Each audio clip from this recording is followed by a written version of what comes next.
The rising tensions between the world's two most powerful countries, the United States and China, after several military close calls. Canadian broadcaster Global News capturing the Chinese vessel cutting across the path of the American ship on Saturday.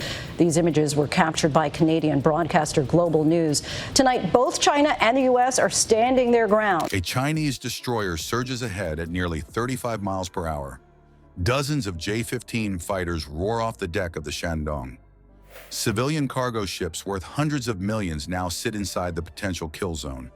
The question is not just who will fire first, but whether the U.S. Navy can stop this from spiraling into war.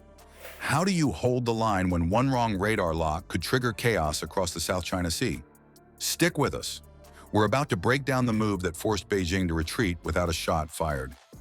Before we move on, I'd like to ask you a small favor. If you appreciate this content, please take a second to like this video and subscribe to the channel. Over 98% of you watch the videos without subscribing. It costs you nothing, but it makes a huge difference to us. So did you click the subscribe button? Great. Thank you so much.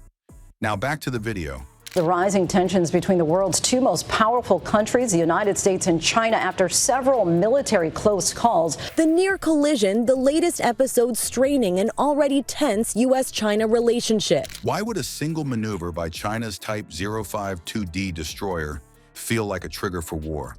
Because in one instant, the balance of safety in the South China Sea tilted into dangerous uncertainty. The destroyer did not drift lazily across open water.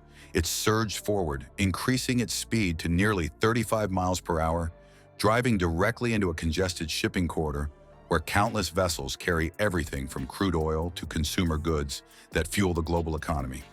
In the most recent incident, U.S. Indo-Pacific Command says a Chinese warship came within 150 yards of an American destroyer above the Taiwan Strait, telling the United States to, quote, mind your own business, and calling the U.S. and Canadian military presence in the Taiwan Strait a provocation. The decision to push a frontline warship into that space wasn't random. It placed one of the region's busiest arteries under the shadow of heavy naval steel. The symbolism was clear. China wasn't only projecting power, it was testing whether the United States would act to keep commerce flowing through waters claimed by many nations. Almost simultaneously, high-octane engines lit up on the deck of the Shandong, one of China's most prized carriers. J-15 fighters shot down the runway, clawing into the skies above. These images were captured by Canadian broadcaster Global News. Tonight, both China and the U.S. are standing their ground. But overnight at a security summit in Singapore, China's defense minister defended its warship. Each takeoff wasn't just a show of force. It pushed civilian vessels caught in the immediate area into an unthinkable scenario. Imagine sitting aboard a liquefied natural gas tanker worth hundreds of millions, its hull lined with highly flammable material, while military jets maneuver above you with live ordnance strapped under their wings. Add a container ship stacked stories high with goods, with crews who suddenly found themselves exposed. Even though no trigger was pulled, the perception of imminent danger was unavoidable. Those ships unwittingly became part of a battlefield map drawn in real time. On board the USS Princeton, an Aegis-equipped cruiser, radar screens glowed with data as operators traced the sudden rush of activity. The SPY-1 system, designed to scan massive air and sea ranges, parsed through waves of electronic signatures and movement patterns. It confirmed what sailors already suspected: a Chinese destroyer advancing quickly, and dozens of airborne contacts shifting out of tight carrier launch patterns. Tonight, tensions flaring after that Chinese warship nearly collided with a U.S. military destroyer. Because I think accidents can happen that could cause things to spiral out of control. Every single liftoff and maneuver etched a picture that analysts knew well. It was not random. It looked like the shape of a coordinated engagement drill. To anyone watching inside the Princeton's Combat Information Center, this appeared more than a shadow game. It hinted at an escalating play designed to probe where America would or would not set a boundary. Overhead, the U.S. Navy's trusted eye, an E-2D Hawkeye, circled thousands of feet above the contested sea lanes. Its dome-shaped radar swept vast sections of airspace, quietly linking with the cruiser below. Operators on board tracked each fighter leaving the carrier deck, separating decoys from genuine threats, logging altitude profiles and vector paths. What emerged on their consoles was a scheme larger than a single destroyer rushing toward shipping lanes. It was a coordinated theater maneuver, a surface strike group pushing into a corridor in sync with an air wing fanning above.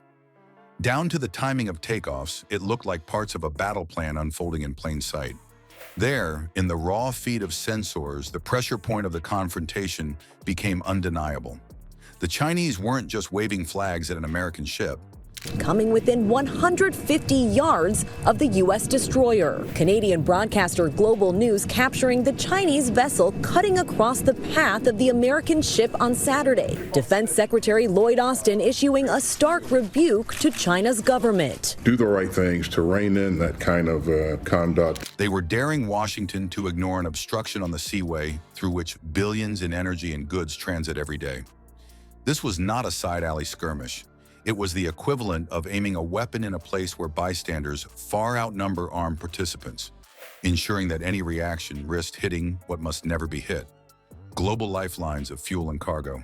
The tension tightened with one more fact circulating through the command chain. The destroyer rushing in carried YJ-18 cruise missiles, capable of closing on targets at blistering speed. In just minutes, they could punch holes in warships or level tankers. That window of time compressed American decision-making to the edge. Delay too long, and deterrence meant little. Act too fast, and sparks could ignite a conflict neither side claimed to want. With each second, screens on American vessels painted the rising stakes. Yet when the radar feeds from the Princeton fused with those from the Hawkeye, what looked like fog finally turned clear. The rapid integration of data gave operators a complete image of Chinese intent.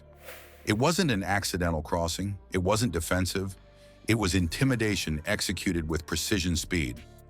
Force displayed without firing, designed to provoke hesitation. The play had revealed itself, and now the dilemma fell squarely on American shoulders.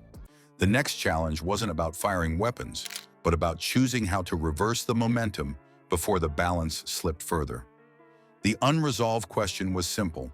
How does the United States turn this from a defensive scramble into a statement of dominant deterrence without pulling a single trigger? This confrontation showed something larger than destroyers and fighter jets. It proved that power projection is no longer decided by who fires first, but who controls the skies, the shipping lanes, and even the unseen submarine patrols before a single missile leaves its tube. That layered dominance determines who dictates the pace and who reacts too late. So what do you think? Will Beijing shift gears, using cyber strikes or economic pressure instead of risking a direct clash at sea? Let me know in the comments below. The South China Sea may never be a private lake, but its currents are tightening fast.